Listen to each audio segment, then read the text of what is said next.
Hey folks, tonight I wanted to kind of focus on I like to draw flowers and paint flowers. That's just one of my things. I do a lot of flowers.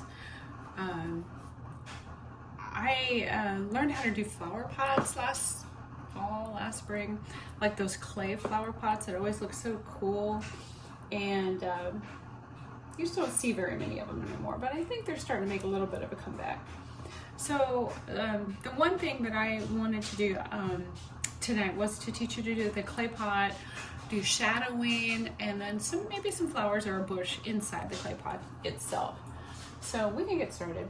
I am using I think this is raw umber, and you can either draw out your clay pot ahead of time or you can kind of wing it. I'm going to wing it. We'll see how this goes. We're going to start with just a rectangle shape. And does this have to be perfect? No. And if you've ever seen a clay pot, you'll know. Sorry, I had the sneezes there. If you've ever seen a clay pot, you'll know that they really aren't perfect. Now I'm going to leave a little bit, I could have left more there, of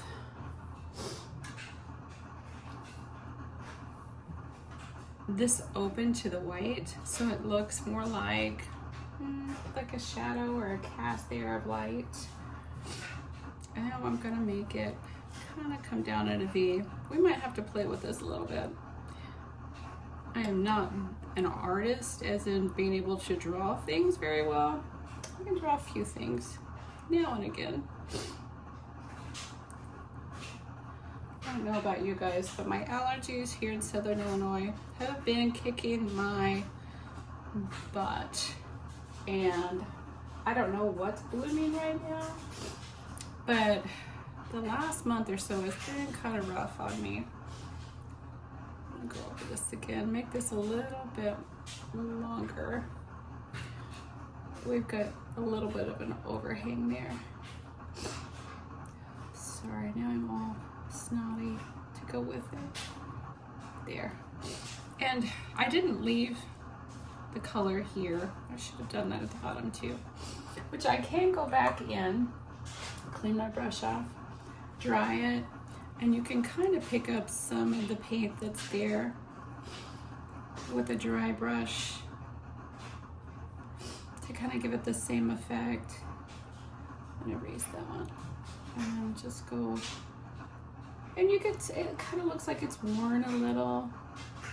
You know, they never look perfect, which is the nostalgia of them, I think. So there's our pot itself. What we can do with a little darker brown, we can go back in and kind of highlight the edges there, so you can tell what's the top part and what is the base. Okay. I'm just gonna kind of blend that in a little bit with the top and bottom.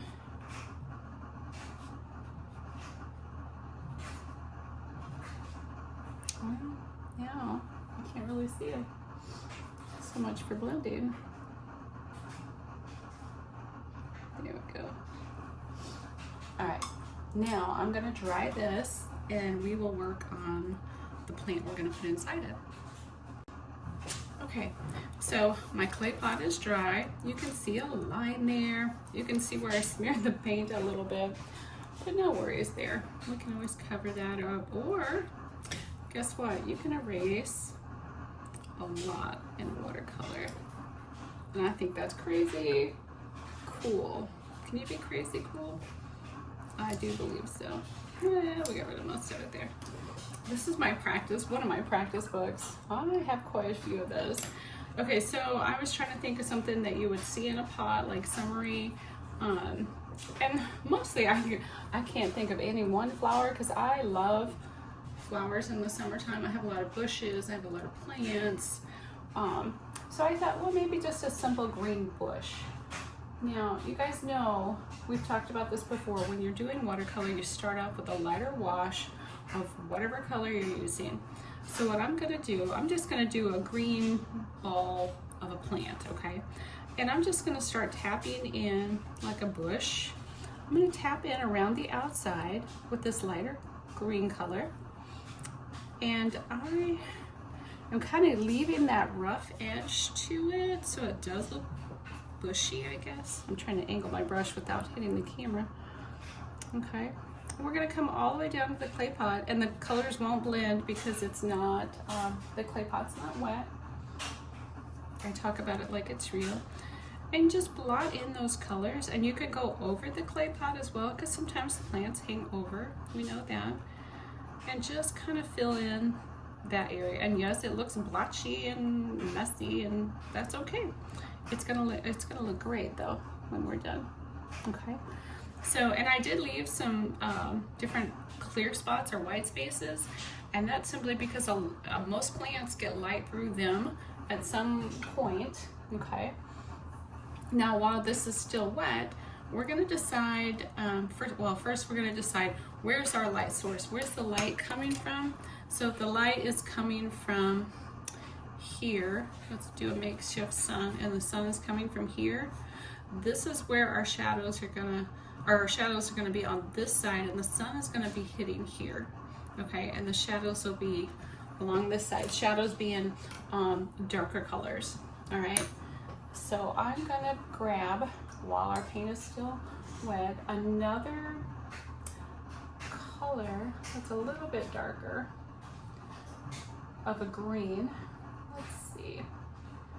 Decisions. All right, so again, if my light's coming in here, I'm gonna tap in some of these darker colors on this side. That's gonna be a little more shaded, okay?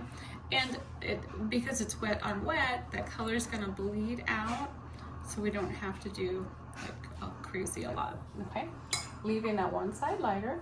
Now, while it's still wet, let's pull in one more color that's a little bit darker,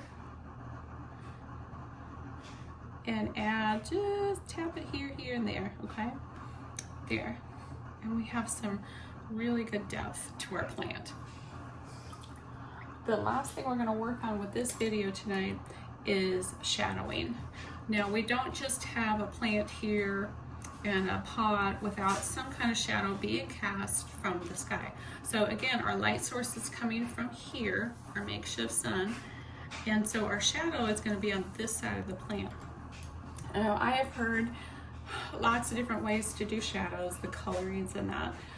They say use some of the colorings from the painting itself, which I agree with there. It always looks a little bit better. So I'm going to actually take a little bit of my green from my picture, just a tad bit.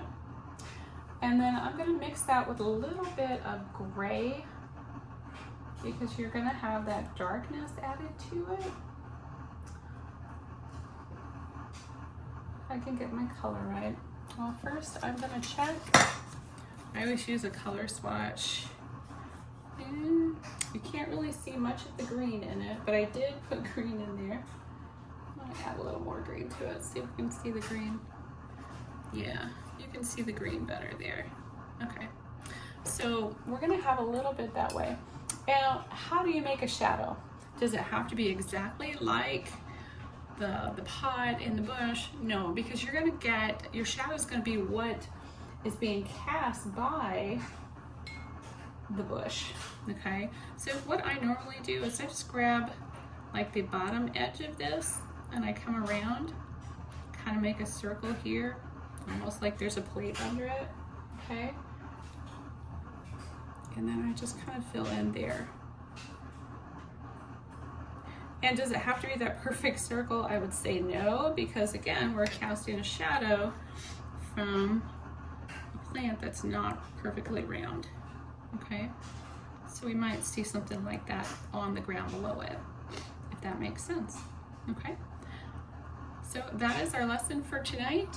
I hope you guys, if you try it, that you give me a shout out and show me some of your pictures. Thanks for stopping by.